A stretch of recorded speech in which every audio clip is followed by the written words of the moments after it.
Assalamu alaikum. This is Mohammed Singh welcoming you all to the English news from Btv Chattogram. Let's begin with the headlines.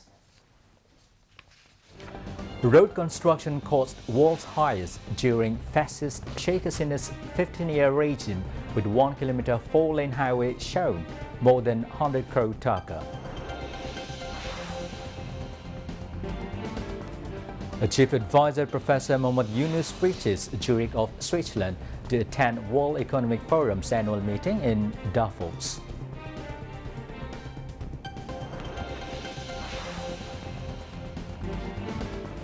Commodity price to remain at tolerable level during Ramadan, while government importing 10 lakh metric tons of rice to stabilize market, says food advisor.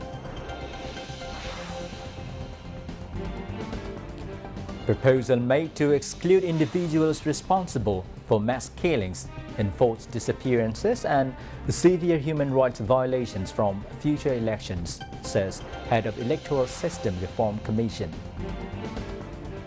BNP Secretary General Mirza Fakhrul Islam Alamgir urges interim government to go for election carrying out minimal reforms commission recommended by reform commissions. President Donald Trump signs a number of executive orders taking oath as U.S. President for second term.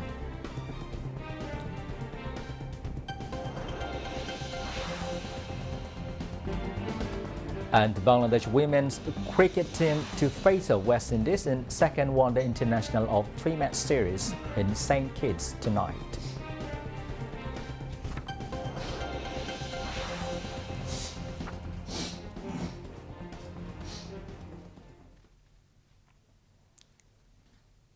Viewers, those were the headlines. Now moving on to the details. The cost of road construction was the highest in the world during the 15-year regime of fascist Sheikh Hasina. The cost of 1 kilometer 4-lane highway was shown more than 100 crore taka. Experts say this cost is higher than any country in South Asia, including India. In addition, there are questions over the quality of the construction work.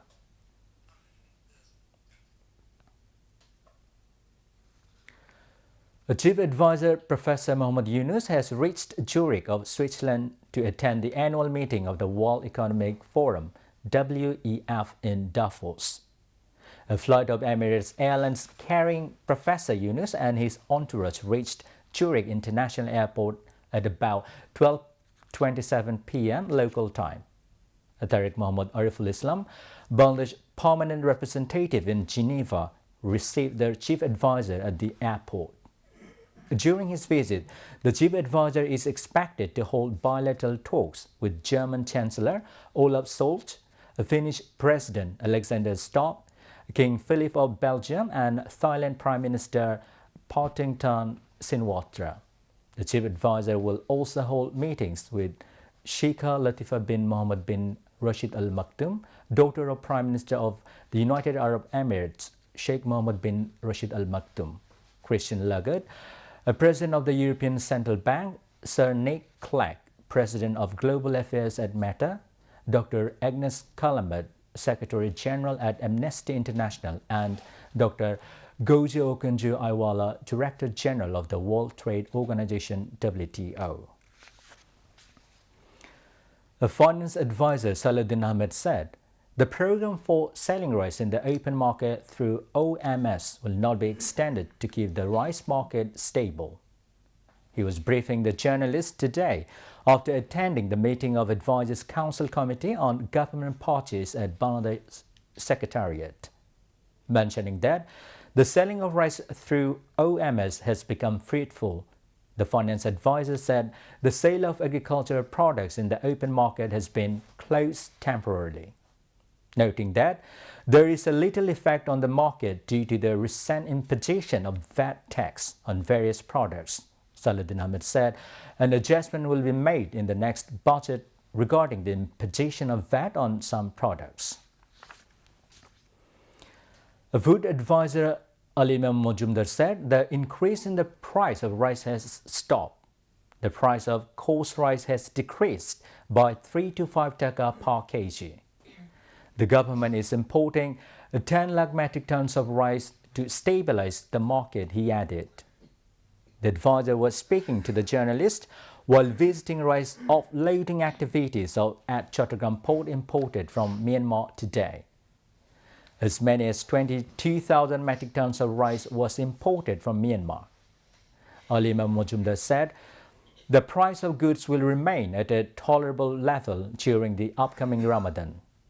Activities of the social safety net, including the TCV, have been strengthened to that end, he added. Earlier, the food advisor visited the under-construction Potinga silo. Head of the Electoral System Reform Commission, Dr. Budulalam Majumdar said, proposal has been made to exclude individuals responsible for mass killings, enforced disappearances and severe human rights violations from future elections. He was speaking at a Reporters Forum for Election and Democracy (RFED) talk in the capital today. Budulalam Majumdar said, the Reform Commission has recommended the Election Commission to bar individuals who were involved in crimes against humanity and extrajudicial killings from contesting in elections. Additionally, he stated that the goal is not to prevent anyone from attending elections. However, a people do not support allowing individuals to return to power who have committed serious crimes like killing students in the movement. He said it has been suggested that the election arena be kept clean and free of criminals. A BNP Secretary General Mirza Fakhrul Islam Alamgir urged the interim government to go for election by carrying out minimal reforms recommended by the Reform Commissions. He made the call at a program in the capital today marking martyr President Jiaur Rahman's 89th birth anniversary and the 12th founding anniversary of Jia Sriti Pathagar. Jia Sriti Pathagar, President valiant freedom fighter Abdul Salam presided over, while General Secretary Johidipti moderated the program. Economist Professor Dr. Mahbubullah, Open University's Vice Chancellor Professor Dr. ABM Ubaidul Islam, BNP's acting chairman Tariq Rahman's advisor educationist Dr. Mahdi Amin took part in the event. BNP's Secretary General said, no indiscretion is acceptable in the name of revolution and all have to patience for something good. Mirza Fakhrul also said there is no alternative to an elected government. Now, international news. President Donald Trump began his first full day back in the White House after taking the oath of office as President of the United States. He took the oath of office to become the 47th President of the United States, returning to the White House 4 years after he left it in defeat. In his inaugural speech on Monday, Trump said his recent election is a mandate to completely and totally reverse a horrible betrayal. This was Trump's second presidency after serving in the White House from 2017 to 2021. Trump appeared more confident than in his first term, as he announced his intention to sign a stream of executive actions from his first moments in office. He said, with these actions, they will begin the complete restoration of America and the revolution of common sense. Trump said he returns to the presidency confident and optimistic that they are at the start of a thrilling new era of national success. The sunlight is pouring over the entire world, and America has the chance to seize its opportunity like never before. U.S. President Donald Trump has signed a number of executive orders. The orders include withdrawal of the U.S. from the World Health Organization (WHO) and the Paris Agreement, a legally binding international treaty on climate change. The U.S. will leave the United Nations Health Agency in 12 months and will stop all financial support for its work. World Health ripped the United States off Everybody rips off the United States. It is not going to happen anymore, Trump said as he signed the order during his first day back in the White House. The U.S. is the WHO's biggest financial backer, contributing around 18% of its funding. Trump started the process of quitting the WHO in his first presidential term, but President Joe Biden was able to stop the process when he took office in January 2021. The decision of withdrawal from the Paris Agreement marks a defined rejection of global efforts to combat climate change as catastrophic weather events intensify worldwide. Trump also signed the notice to the UN informing the world body of the U.S. withdrawal. He also declared a national emergency at the southern border.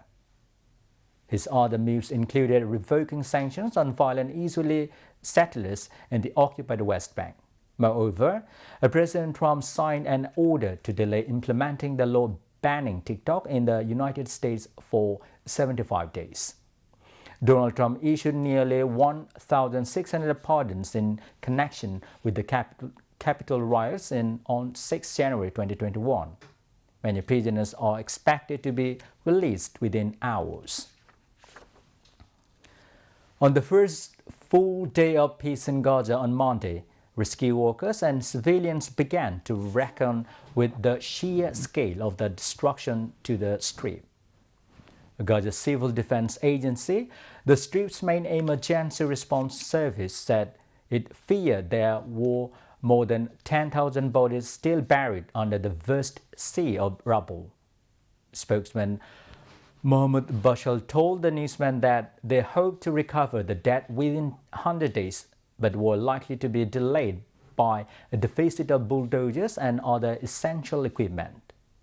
New images from Gaza following Sunday's ceasefire showed scenes of total devastation wrought during 15 months of Israeli offensive, particularly in the north of the enclave. The UN has previously estimated that 60% of structures across Gaza have been damaged or destroyed.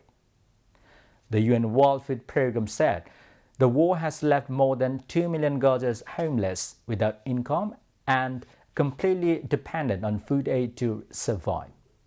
Aid began to enter Gaza immediately after the ceasefire on Sunday, and the UN said at least 630 lorries went into the Strip before the end of the day. The UN said on Monday a further 915 lorries entered the enclave, the highest number since the start of the war 15 months ago. Now, sports news.